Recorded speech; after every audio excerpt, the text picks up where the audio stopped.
बीच में क्या हुआ, नंद बाबा को याद आई, ए भैया ब्रिजवासियों, का भयो बाबा, का देख हम लोग तो उत्सव में इतने लीन हो गए कि हमें तो कछु याद ही ना रहो। काहे बात की बाबा, का भैया हमो कर जमा करना है, इनकम टैक्स हमें कंस के यहाँ जा करके कर जमा करना है, क्योंकि नंद बाबा के यहाँ 9 लाख गैया हैं और 9 लाख गैया हैं, दूध दही का व्यापार है बहुत बड़ा, इसलिए कंस को कर देना पड़ता है नंद बाबा। और बाबा ने कही सुन भैया, हम जा रहे हैं कर देने, तू सब लाला की रक्षा करियो। तो जितने ग्वाल वाल थे कहा बाबा, अरे ये तेरो लाला ना है, ये हमारो भी तो लाला है, तू जा प्रेम से, हम सब यहाँ देख लेंगे। तो गोपान गोकुल रक्षाया निरूप्य मथुरांगतः नंदः कंसस्य वार्षिक्यम करम दातुम कुरुद्वः।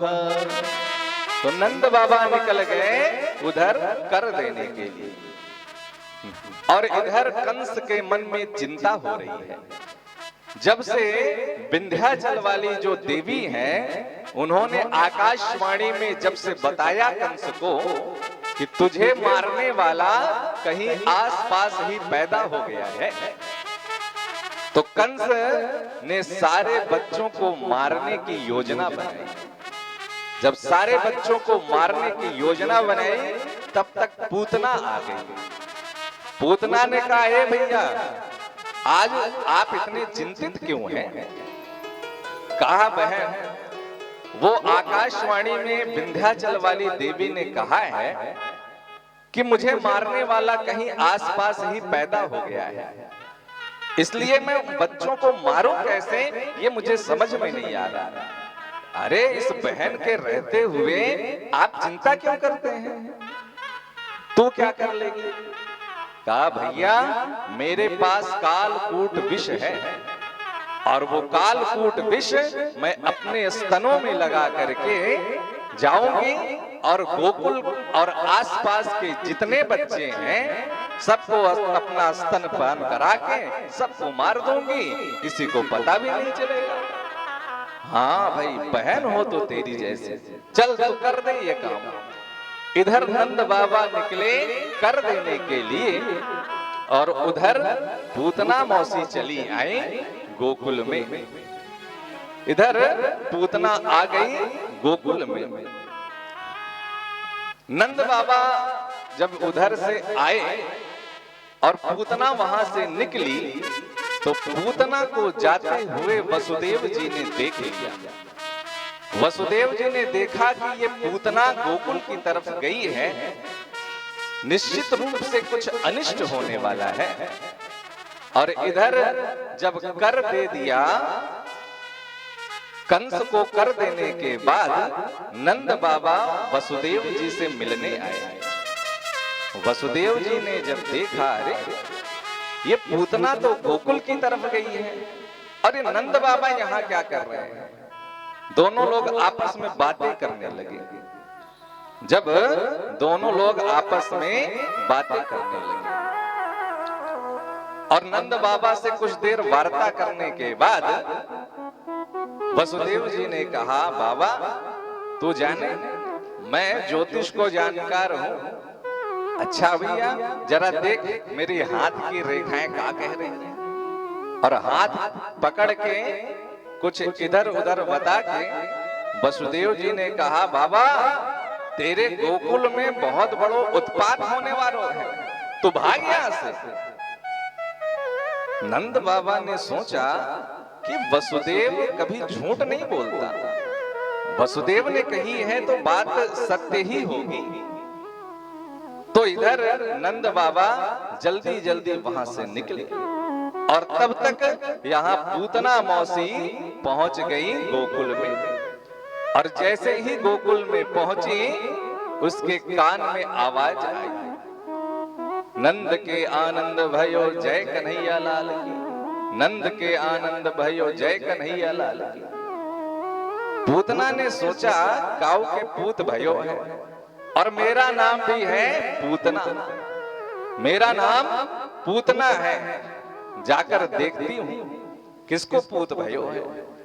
और जितनी गोपियां यशोदा जी के यहाँ बधाई देने के लिए जा रही थी, उन्हीं गोपियों के बीच में वो राक्षसी पूतना सुंदर मनोहर रूप बना करके उन्हीं गोपियों के बीच में सम्मिलित हो गई। सारी गोपियां जब आकर के यशोदा मैया को बधाई दे रही हैं, तो उसी बीच में वो पूतना भी आकर के बधाई दे रही है। अरे यशोदा, तेरे 90 साल के बुढ़ापे में छोरा भयो। अरे मैंने जैसे ही सुनी मैं आनंद को ठिकाना ना रहा और मैं चली आई दौड़ी भागी। यशोदा जी ने सोचा इस गोपी को तो मैंने आज तक देखा ही नहीं। पूतना ने कहा ये आंखन फाड़ के काय देख रही है, मैं पहचान नहीं रही, मैं तेरी बहन हूं। यशोदा ने सोचा ये मेरी बहन कब की पैदा हो गई, लेकिन चल सगी ना चाहिए सही तो चचेरी ममेरी फुफेरी कोई दूर रिश्ते की बहन होगी तो ऐसे पूछना ठीक ना है। तब तक यशोदा ने कहा बहन खूब खूब बधाई हो, एक काम कर, अभी मुझे बहुत काम है, तो पहले जा लाला को आशीर्वाद देके तो वाह। कहाँ है तेरो लाला? का वाला पालने में पौड़ो है। अब पूतना को मिल गया अवसर, पूतना चली पालने की ओर। जैसे ही भगवान ने देखा कि ओहो पूतना मौसी आ रही है, वैसे ही भगवान ने नेत्र बंद कर दिए। तो पूतना को देख करके भगवान ने नेत्र क्यों बंद कर लिए, इस पर विद्वानों ने कई मत दिए। 2-4 मतों का श्रवण हम आप भी करें। भगवान ने सोचा कि हम आए हैं इस संसार में दुष्टों का विनाश करने, विनाशाय च दुष्कृताम, इसलिए लगता है ये अभियान पूतना मौसी से ही प्रारंभ करना होगा, इसलिए कुछ मंगलाचरण कर लेते हैं। इसलिए मानो भगवान ने अपने नेत्र बंद कर लिए। एक संत कहते नहीं नहीं ये बात नहीं है, भगवान ने इसलिए नेत्र बंद किए कि जहर पीने का अभ्यास भोले बाबा को चकाचक है महाराज। इसलिए भगवान आंख बंद करके भोलेनाथ को ध्यान करने लगे कि बाबा हम तो आए हैं यहाँ पर माखन मिश्री खाने और सबसे पहले जहर से ही पाला पड़ गया, तो आओ महाराज इस जहर से तो आप ही निपटो। एक संत कहते नहीं ये बात नहीं, तो क्या बात है? का भगवान के दोनों नेत्र हैं, सूर्य लोक और चंद्र लोक, और भगवान के हाथ से जो मारा जाता है वो किसी सुंदर लोक में ही जाता है। तो भगवान की आंखें बंद हो गई, मानो सूर्य और चंद्र ये कहना चाह रहे हैं कि पूतना को मारकर किसी भी लोक में भेजो, लेकिन हम अपने लोक में इसे आश्रय देने वाले नहीं हैं। एक संत कहते नहीं नहीं बात ये नहीं है, बात ये है कि जो दृष्टि का पात्र हो उसी पर दृष्टिपात करना चाहिए, सब पर दृष्टिपात नहीं करना चाहिए। रामावतार में भी एक सुंदरी आई थी, श्रीमती शूर्पणखा देवी। जब शूर्पणखा आई तब उस समय तो हमारी देवी जी हमारे बगल में थी, देवी जी हमारे बगल में थी, तो उन्हें देख करके तो हमने काम चला लिया। क्योंकि जब शूर्पणखा आई तो उसने क्या कहा, ताते अब लगी रहो कुंवारी, मन माना कछु तुम्हें निहारी। शूर्पणखा ने कहा महाराज त्रैलोक्य में घूम के आ गई हूं, तीनों लोकों में घूमी हूं, लेकिन महाराज मेरे जैसी न कोई नारी है न आपके जैसा कोई पुरुष है, और अभी तक मैं कुंवारी घूम रही हूं महाराज, लेकिन आपको देख करके मन कुछ माना है। ताते अब लग रहो कुंवारी, लेकिन मन माना कछु तुम्हें निहारा, मैंने आपकी ओर देखा है। भगवान ने सोचा बताओ, हमारे रूप माधुरी पर तो सब मोहित हो जाते हैं, और ये विश्व सुंदरी कौन आई है जो हमें भी फेल कर रही है। तो भगवान शूर्पणखा से बात तो कर रहे हैं, लेकिन सीता जी की तरफ देख करके, सीता चितई कही प्रभु बाता, सीता चितई कही प्रभु बाता, और अहई कुमार मोर लघु भ्राता। तो सीता चितई, सीता जी की ओर देखा, लेकिन यहाँ तो हमारी सीता जी जो राधा रानी बन के आ रही हैं, उनका कहीं पता ही जता नहीं है। इसलिए मानो भगवान ने अपने नेत्र बंद कर लिए, और जब नेत्र बंद किए हुए कन्हैया को जब देखा पूतना ने, तो समझा कि बालक सो रहा है, और पूतना ने भगवान को अपनी गोद में उठा लिया। सुखदेव जी कहते हैं, परीक्षित मानो जैसे किसी विषधर सर्प को कोई साधारण सी रस्सी समझ के उठा ले, ऐसे ही पूतना ने भगवान को साधारण सा बालक समझ करके उठा लिया। और उठाने के बाद तुरंत जो इस स्तन में कालकूट विष लगा करके आई थी, वह स्तन भगवान के मुख में दे दिया। भगवान ने सबसे पहले तो जहर को पिया, जहर को पीने के बाद फिर पूतना के दुग्ध का पान किया, और उसके बाद पूतना के प्राणों को ही भगवान पीने लगे। जब पूतना के प्राणों को भगवान पीना प्रारंभ किए, तो पूतना को बहुत दर्द हुआ। जब दर्द हुआ तो वो चिल्लाने लगे, गाढ़ं कराभ्याम भगवान प्रपीड्य तत् प्राणी समन रोष समन्वितो पिबत। पूतना चिल्लाई, सा मुंच मुंचा लिति प्रभाषिणी निष्पीड्यमाना खिल जीव मरमणि। अरे बेटा मुंच मुंच, छोड़ दे छोड़ दे। भगवान ने कहा, मौसी जी अपने राम ने यही तो नहीं सीखा, जल्दी से किसी को पकड़ते नहीं हैं, और जिसको एक बार पकड़ लिया फिर कभी छोड़ते नहीं हैं।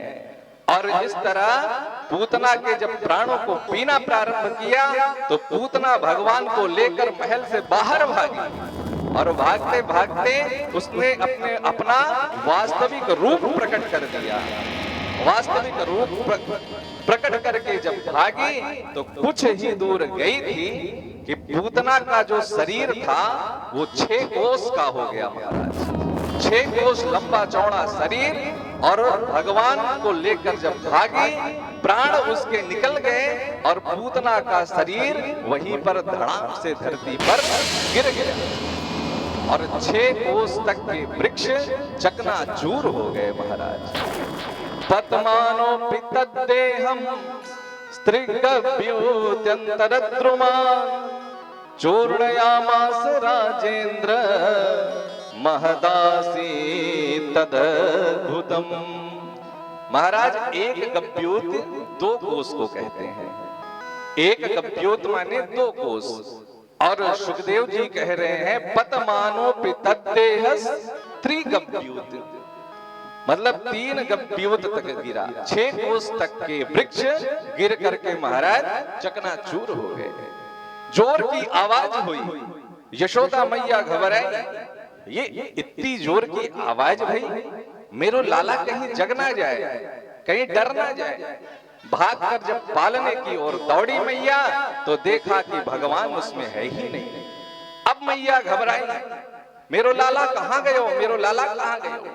तब तक एक ग्वाल बाल दौड़ता हुआ आया, कहा मैया मैया, तेरे लाला को एक राक्षसी लेकर के इधर ही भागी है। सारे ग्वाल बाल के साथ यशोदा मैया भागी, और जब गई तो देखा कि पूतना के ऊपर बैठे हुए भगवान मंद मंद मुस्कुरा रहे हैं। बोल बाल कृष्ण लाल की जय। तुरंत नसैनी लगा करके एक सीढ़ी लगाकर लाला को नीचे उतारा गया। जैसे ही लाला को नीचे उतारा, मैया ने कहा, ओ लाला मेरो बिल्कुल सुरक्षित है, लाला मेरो बिल्कुल सुरक्षित है, याको कछु ना भयो। और सब अपनी अपने बुद्धि लगाने लगे, आखिर ये मरी तो मरी कैसे, किसी की बात कुछ समझ में नहीं आया। और इधर यशोदा मैया ने सोचा, मेरो लाला ने आज मुर्दा छू लियो, अब या शुद्धि करानी चाहिए।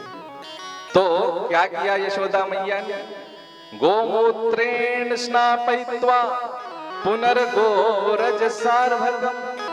मैया ने सबसे पहले लाला को गोमूत्र से स्नान कराया, गोमूत्र से स्नान कराने के बाद फिर गोरज लगाया पूरे शरीर में।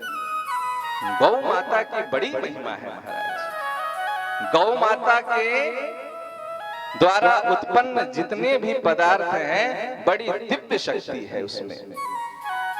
जैसे पंचगव्य है महाराज, हमारे यहाँ जो पंचगव्य होता है वो गौ माता के गोबर के रस से, गोमूत्र से, गाय के घी से, गाय के दूध से, गोमूत्रम गोमयम क्षीरम दधि सर्पि कुशोदकम, 5 चीजों से मिलकर पंचगव्य बनता है। गाय का गोबर, गाय का मूत्र, गाय का दुग्ध, गाय के द्वारा जो उत्पन्न जो दधि है, तो 5 चीजों से, और उसके साथ साथ कुशोदक भी डाला जाता है, कुश का थोड़ा सा जल।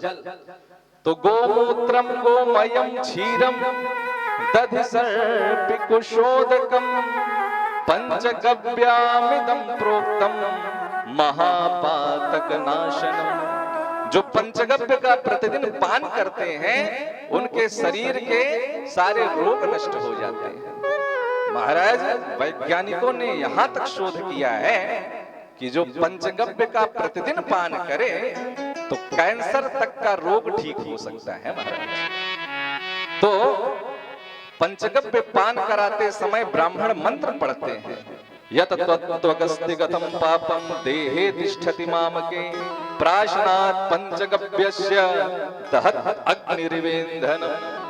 जैसे अग्नि समस्त ईंधन को जला करके नष्ट कर देती है, ऐसे ही वो पंचगव्य के द्वारा हमारे सारे पाप नष्ट हो जाए।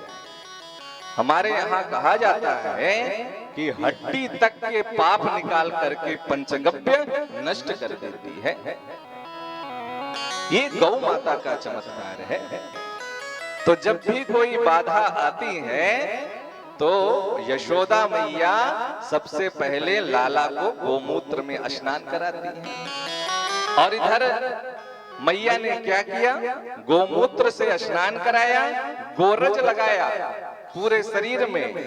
और महाराज श्रीमद् भागवत के 10वें स्कंद के 6वें अध्याय के 22 से लेकर 29वें श्लोक तक, ये 8 श्लोक बड़े दिव्य श्लोक हैं। इन 8 श्लोकों से यदि किसी बालक को गोमूत्र से स्नान करा के, गोरज लगा के, इन 8 श्लोकों से यदि गाय के पूंछ से झाड़ा लगा दिया जाए तो तत्काल उसकी सारी अलाय बलाय दूर हो जाती है। और मैया ने यही किया। मैया ने गोमूत्र से स्नान कराया, गोरज लगाया और गाय की पूंछ से भगवान के नाम से ही उनको झाड़ा लगाने लगी। इंद्रियाणि हृषिकेशः प्राणान् नारायणो वतु श्वेतदीप पतिश्चित्तम मनो योगेश्वरो वतु। आज भगवान के नाम से ही भगवान को झाड़ा लगाया जा रहा है। मानो सुखदेव जी ये कहना चाह रहे हैं कि आज भगवान से भी बड़ा भगवान का नाम है, ये सिद्ध करने के लिए ही भगवान यह लीला कर रहे हैं। इधर जब झाड़ा लग गया और उधर गोकुल में आ गए पुनः नंद बाबा। मथुरा से कर दे करके नंद बाबा दौड़ते हुए आए। देखा तो पूतना मरी पड़ी थी। ग्वाल बालों से पूछा, भैया ये का भाई? कहा, बाबा तू कर देने चलो गए। और इधर ये पूतना आई तेरे लाला को उठाए और जोड़ के लेके भागी। और पता नहीं बाबा कहा भयो या को ठोकर लगो कि कहा भयो ये पट्ट दीदी गिरी और ये मर गई। कहा ओहो अब मेरी समझ में बात आई। कहा बाबा कहा मेरो मित्र वसुदेव नंबर 1 को ज्योतिषी है भैया। काहे बाबा कहा वाने मथुरा में मोते भविष्यवाणी कर दई कि तू भाग जल्दी से तेरे गोकुल में उत्पात होने वालों है। तो मैंने वहीं पे माला सटकाई महाराज और नारायण को नाम लियो और मैंने कही नारायण मेरे लाला की रक्षा करियो, मेरे गोकुल की रक्षा करियो। तो मेरे नारायण ने ही या में एक धमुकरा धर दियो तो सो मर गई यहाँ पे। सब हंसने लगे। ओहो तो यह बात है बाबा ये तेरे भजन कोई चमत्कार है। और हम तो सोचते फिरे कि कैसे मर गई। अब बाबा एक बात बताओ या पूतना को मरनी थी सो मर गई लेकिन मथुरा गोकुल को रास्ता जाम कर गई। अब बताओ या को या लंबो चौड़ो 6 कोस को शरीर का कियो जाए का करनो का है या के शरीर को काट डालो, काट के छोटी छोटी चिता बनाओ और जो वृक्ष या के शरीर टूट गए हैं वही से चिता बना लो, बात खत्म। सारे ग्वाल वालों ने यही किया। पूतना के 6 कोस के शरीर को काट करके छोटे छोटे टुकड़ों में विभक्त किया गया और जितने पेड़ टूटे थे उसी लकड़ी से चिता बनाई गई। और जानते हो परीक्षित जैसे ही पूतना का शरीर दग्ध हुआ उसके शरीर से एक दिव्य सुगंध निकली। दह्यमानस्य देहस्य धूमश्चा गुरु सौरभ। परीक्षित चौंक गए महाराज ये पूतना तो बड़ी पापिनी थी तो इसके शरीर से सुगंध क्यों निकली। सुखदेव जी कहते हैं परीक्षित कौन कहेगा कि पूतना पापिनी थी। अरे अंत समय में जिन भगवान का नाम भी यदि जिह्वा पर आ जाए तो उसका कल्याण हो जाता है।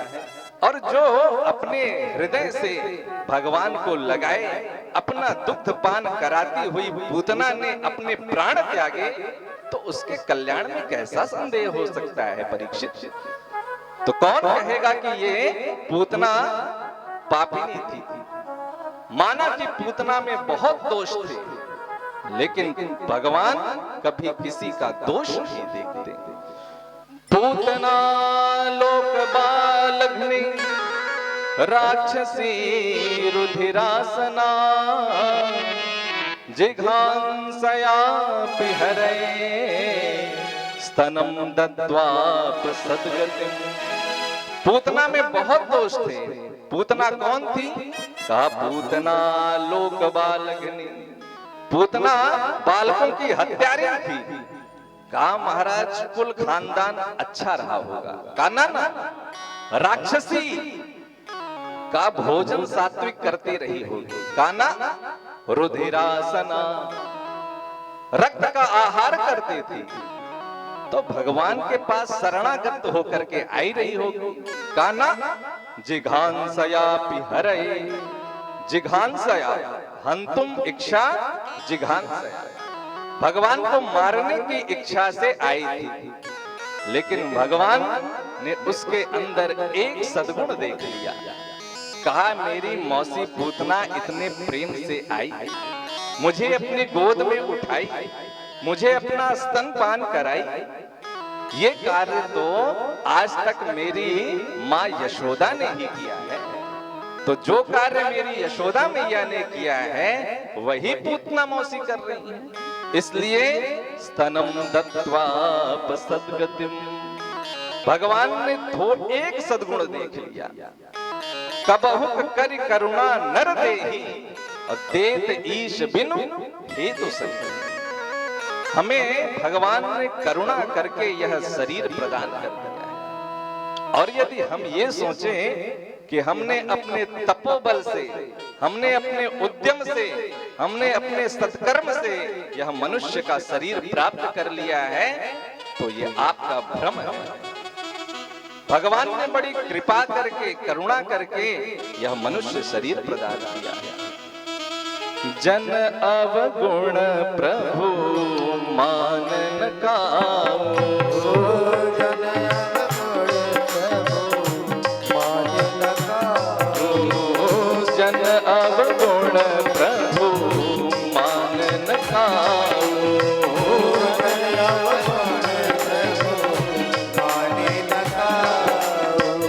जन अवगुण प्रभु मान न